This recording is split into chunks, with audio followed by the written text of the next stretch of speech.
চিত্রনায়িকা নিপুণের বিরুদ্ধে এফডিসিতে মিছিল, নিপুণকে বয়কটের দাবি। বাংলাদেশের 64টি জেলায় নিপুণের নামে মামলা হবে বলে জানিয়েছেন মিছিলের আয়োজকেরা। বর্তমান সভাপতি মিশা সওদাগর ও সাধারণ সম্পাদক দীপজলের সঙ্গে সাবেক সাধারণ সম্পাদক নিপুণের দ্বন্দ্ব এখন চরমে। এরই মধ্যে নিপুণের রিট আবেদনের প্রেক্ষিতে দীপজলের পদ স্থগিত করেছে হাইকোর্ট। চলচ্চিত্র শিল্পী সমিতির নির্বাচনে বিজয়ীদের ফুলের মালা দিয়ে বরণ করার 25 দিন পর উচ্চ আদালতে রিট করেন সাধারণ সম্পাদক পদে পরাজিত প্রার্থী চিত্রনায়িকা নিপুণ।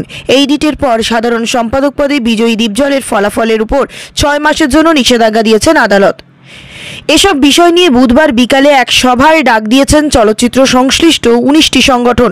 সভা শুরুর কিছুক্ষণ আগে এফডিসিতে উত্তেজনা দেখা যায়। পরে সেখানে কয়েকজন শিল্পী নিপুণের বিরুদ্ধে মিছিলও করে। তারা ব্যানার হাতে নিপুণের দৃষ্টান্তমূলক শাস্তির দাবি করেন।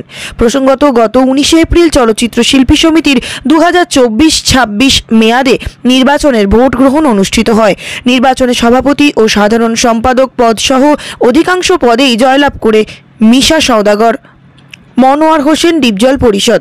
সবার আগে নতুন কমিটির সভাপতি ও সাধারণ সম্পাদককে ফুলের মালা গলায় দিয়ে অভিনন্দন জানিয়েছেন পরাজিত সাধারণ সম্পাদক প্রার্থী নিপুণ।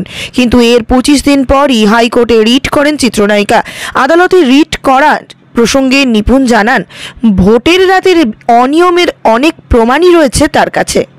অভিযোগ করে তিনি বলেন, নির্বাচন কমিশন বাতিল হওয়া ভোটের সংখ্যা সঠিকটি দেননি। আমার জামানতে 81টি ভোট বাতিল হয়েছে, কিন্তু তারা ভোট বাতিল দেখিয়েছে 41টি। আর এই ব্যাপারে আমার প্যানেলকে নির্বাচন কমিশন স্পষ্ট কিছুই জানায়নি। এদিকে হিট স্ট্রোক করে হাসপাতালে ভর্তি বলিউড কিং শাহরুখ খান। অসুস্থ হয়ে হাসপাতালে ভর্তি হয়েছেন বলিউড বাদশাহ শাহরুখ খান। আইপিএলে কলকাতা নাইট রাইডার্সের প্রথম কোয়ালিফায়ার ম্যাচ শেষে হিট স্ট্রোকে আক্রান্ত হয়ে হাসপাতালে ভর্তি হন তিনি। মঙ্গলবার অর্থাৎ 21শে মে দলের খেলা দেখতে আহমেদাবাদে হাজির ছিলেন কিং খান। সেখানেই অসুস্থ বোধ করায় শহরের কেডি হাসপাতালে ভর্তি করা হয় তাকে। ভারতীয় একাধিক সংবাদ মাধ্যম বিষয়টি নিশ্চিত করেছে। প্রতিবেদনে বলা হয়েছে, আইপিএল এর প্লে অফ ম্যাচ দেখতে আহমেদাবাদে গিয়েছিলেন শাহরুখ খান। গ্যালারিতে বসে দলের জয় উপভোগ করেন তিনি, কিন্তু এরপরই প্রচন্ড গরমে হিট স্ট্রোকে আক্রান্ত হয়ে গেলেন।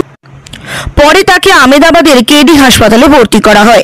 জানা গেছে, আহমেদাবাদের তাপমাত্রা 45 ডিগ্রির ওপরে থাকায় গরম সহ্য হয়নি শাহরুখ খানের। এরপরই সকাল থেকে অসুস্থ বোধ করায় হাসপাতালে নিয়ে যাওয়া হয় তাকে। কেডি হাসপাতালের চিকিৎসকদের বরাত দিয়ে ইন্ডিয়া টুডে জানিয়েছে, ডিহাইড্রেশনের কারণে মঙ্গলবারই রাতে অসুস্থ হয়ে পড়েন কিং খান। এরপর বুধবার দুপুরে তাকে হাসপাতালে নেওয়া হয়। সেখানেই প্রাথমিক চিকিৎসা শেষে তাকে ছেড়েও দেওয়া হয়। মঙ্গলবার স্টেডিয়ামে শাহরুখ খানের সঙ্গে উপস্থিত ছিলেন কন্যা সুহানা ও পুত্র আব্রাহাম। ছিলেন অনন্যা পান্ডে এবং সানায়া কাপুরও। মাঠে বসেই দলের জয় উপভোগ করেছেন তারা।